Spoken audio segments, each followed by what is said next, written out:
Good morning and welcome to another episode of Pep's Corner. Today we will begin a brand new book titled The Mostly True Adventures of Homer P. Figg. We will read chapters 1 through 2, which is found on pages 1 through 12. And our focus and purpose for reading today is posted on the screen. So make sure you have your book in hand and are actively following along and reading. Remember, boys and girls, reread a second time so you are coming to shared reading, fully prepared to engage in instruction. Let's begin. Chapter 1. The Meanest Man in Maine. My name is Homer P. Figg, and these are my true adventures. I mean to write them down, every one, including all the heroes and cowards, and the saints and the scalawags, and them stained with the blood of innocence, and them touched by glory, and them that was lifted into heaven, and them that went on to the other place. I say my true adventures because I told a fib to a writer once who went and put it in the newspapers about me and my big brother Harold winning the battle at Gettysburg and how we shot each other dead but lived to tell the tale. That's partly true about winning the battle, but most ways it's a lie. Telling the truth don't come easy to me, but I will try, even if old truth ain't nearly as useful as a fib sometimes. The P stands for Pierce, which I got from our mother, Abigail Pierce Figg, that perished of fever and left me and Harold under the care of her late sister's husband, Squintin' Leach. Our father, Henry Figg, died of a felled tree before I came into this world, and when mother passed away, our fortunes went from bad to worse because Squintin' Leach was the meanest man in the entire state of Maine. I tell a lie, there was a meaner man in Bangor once that poisoned cats for fun, but old Squint was the hardest man in Somerset County, a man so mean he squeezed the good out of the Holy Bible and beat us with it, and swore that God himself had inflicted me and Harold on him, like he was Job and we was boils and pestilence.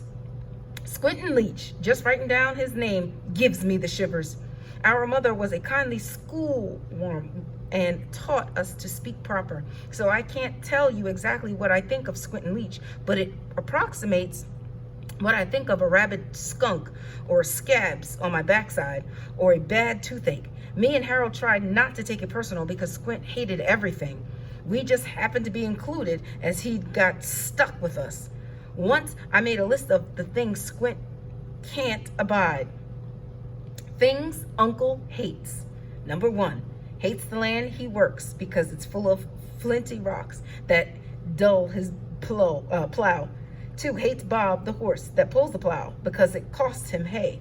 3, hates the 2 cows, Bless and Floss, because they never give enough milk. 4, hates his house because the roof leaks. 5, hates his barn because me and Harold live there. 6, hates women because they died and left him 2 boys to raise. 7, hates Southerners because they own slaves. 8, hates Negroes because they complain of being enslaved. 9, hates Senator Douglas because Douglas is short. 10, hates President Lincoln because Lincoln is tall.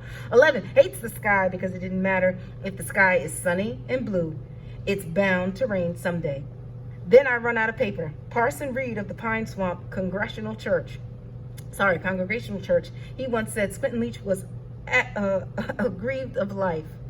But I think just flat out enjoyed being hateful. Enjoyed it the way some men take to whiskey or rum. Old Squint got so much pleasure from meanness that he kept on being me no matter what.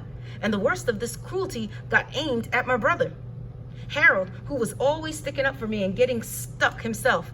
That's how it all started, our true adventures with Harold sticking up for me. One day, I'm feeding the hogs and Squint catches me chawing on a scrap of stale bread. He throwed it in the slops. That's intended for the hogs, he says, not for the likes of you. I keep on eating, wanting to get as much of it down as possible, expecting to get pummeled and maybe kicked some too if he was in the mood. But when Squint raises his fist to strike me, Harold catches him by the wrist. The boy is hungry, Uncle. Truth is, we're both half starved. You feed them hogs better than you feed us. Squint's face swells up red and bloated. He curses and makes to hit both of us. But He can't get free of Harold, who is scrawny but strong. Finally, Squint trips over his own 2 feet and ends up face down in a hog pen, covered with mud and worse. That's when he really gets mad. Me and Harold don't wait around to see what happens next. We hightail it into the barn and bolt the door from the inside. Through the cracks, we watch as old Squint drags himself up from the mud and staggers into the house. Inside the house is where he keeps his guns. He means to shoot us dead, I decide. Harold shakes his head. Uncle needs us to work the farm. Wound us then? Whatever he aims to do, I'll stop him, Harold says, real firm and certain. He's like he's discovered something about Squint and will use it to keep us safe. Like he's finally grown up enough to throw the old man down in the mud if need be.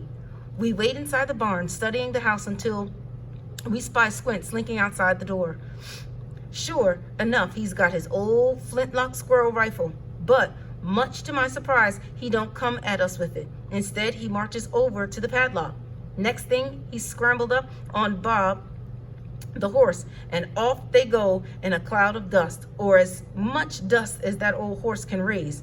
Gone to fetch the sheriff, I say. He means to hang us. Harold gives me a look.